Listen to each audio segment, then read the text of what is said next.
It all started with a letter, not a public statement, not a press conference. Just a quiet, personal request from Prince Harry to his father, King Charles III. A formal ask to attend the King's Foundation event. Simple on the surface, but loaded underneath. For Harry, it wasn't just another calendar date. This event was big. The kind of royal showcase where heads of state rub elbows with philanthropists, where the monarchy shows its power in the name of charity. It would have been the perfect moment for a comeback, a symbolic return. But what did Harry get back instead? Silence. Then rejection. Firm, unapologetic, cold. And that's where the story really begins. Not with Harry's request, but with the king's calculated refusal. Because this wasn't a case of an overlooked email or scheduling conflict. According to royal insiders, the answer was swift and deliberate. No invitation, no Zoom appearance, not even a courtesy seat in the back row, nothing, zilch. And the message behind that silence was crystal clear. The monarchy isn't just moving forward, it's moving on without Harry. Now, here's what makes that so brutal. This wasn't some minor tea party or seasonal charity dinner. This was the King's Foundation gathering, a public declaration of what the future of the monarchy looks like. Power, purpose, legacy.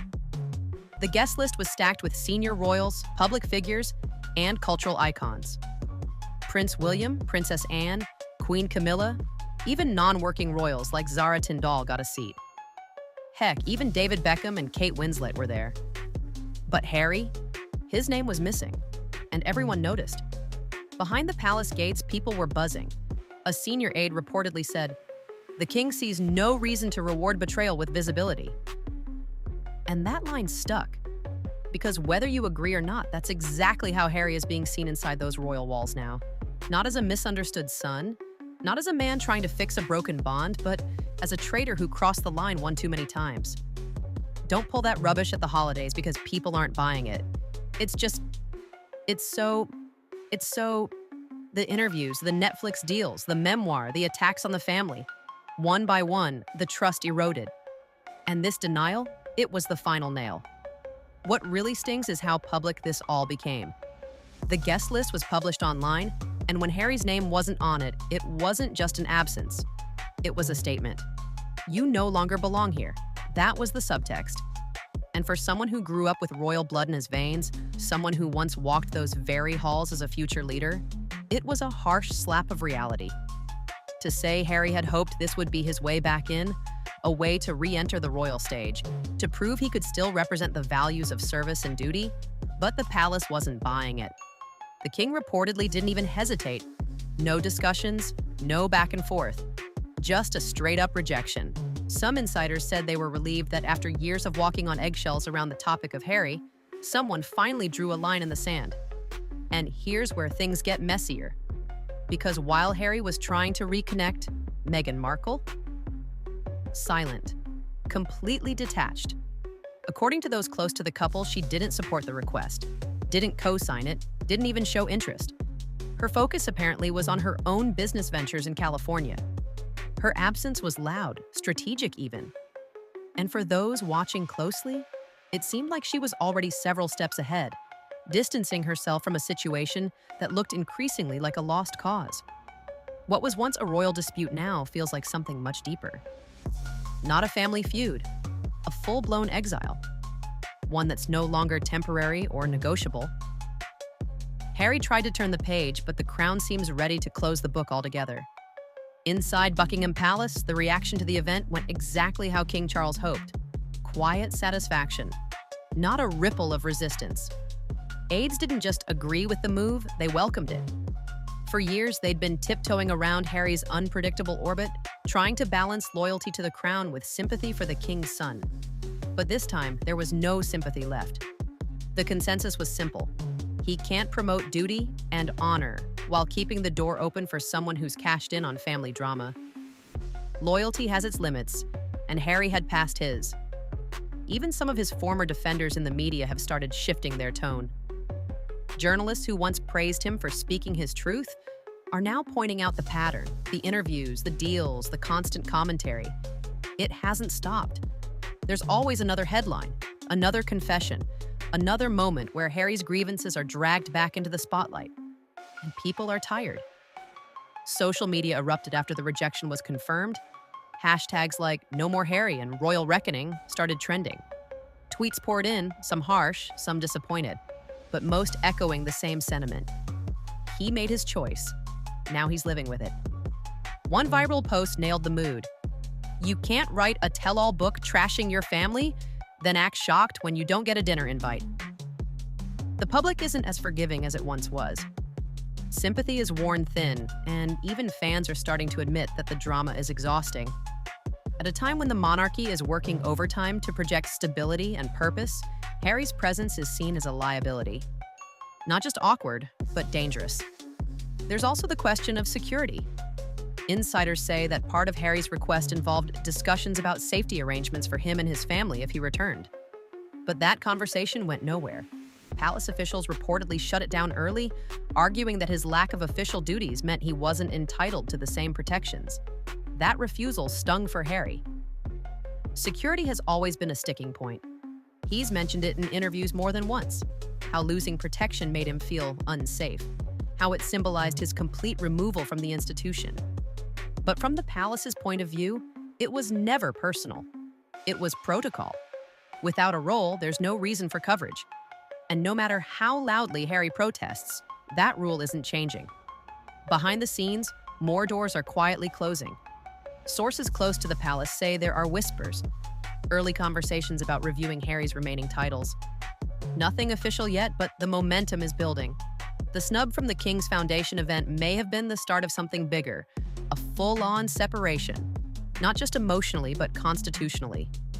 The Crown is sending a message, not with press releases or dramatic speeches, but with silence, with exclusions, with decisions made behind polished doors and delivered without apology.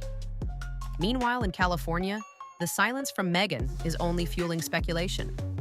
Some believe she's keeping her distance on purpose, that she's pivoting toward a solo path, focusing on her own projects and quietly letting Harry handle the fallout alone.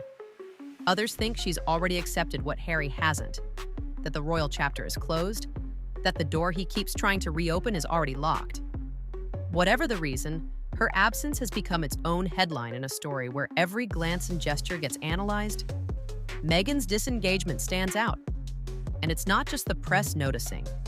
Palace insiders have reportedly taken it as a sign, not just of division within the Sussex camp, but of resignation.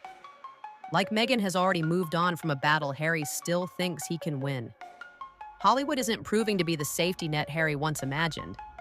When he and Meghan first stepped back from royal duties, there was a buzz. Talk show appearances, multi-million-dollar deals, and the promise of total freedom. But now, the shine's wearing off. Major platforms are quietly distancing themselves. Spotify dropped them. Netflix is reportedly cooling down too. Executives aren't saying it out loud, but insiders are. Harry's name doesn't carry the weight it used to. The mystique that once came with being a royal rebel is fading, replaced by fatigue and controversy. Producers are hesitant, brands are wary. Nobody wants to get caught in the crossfire of royal drama. In an industry built on public favor, Harry is beginning to look like a risky investment. One PR strategist even said off the record, he came in as royalty, but he's becoming tabloid. And that shift is brutal.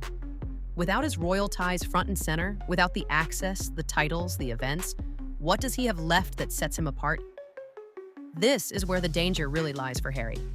His entire public identity was built on his position within the monarchy. Even as he stepped away, that connection gave him leverage, but now that link is fraying. Every time the palace makes a move to distance themselves, it chips away at what he represents. He can still do interviews, he can still write books, but without that royal stamp, the impact just isn't the same. The risk isn't just irrelevance, it's becoming a character in a story that no one wants to keep reading. Inside the UK, conversations are shifting toward permanence. Royal analysts are talking about legacy and precedent. Some are comparing Harry's situation to past royal outcasts. Relatives who stepped too far outside the institution and were quietly erased from public duty.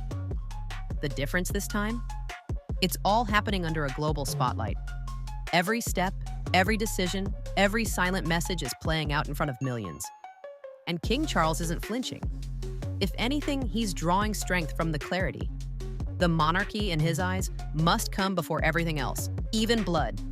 The most telling sign came not in a statement, but in the guest list from the King's Foundation event. The names weren't just chosen for status.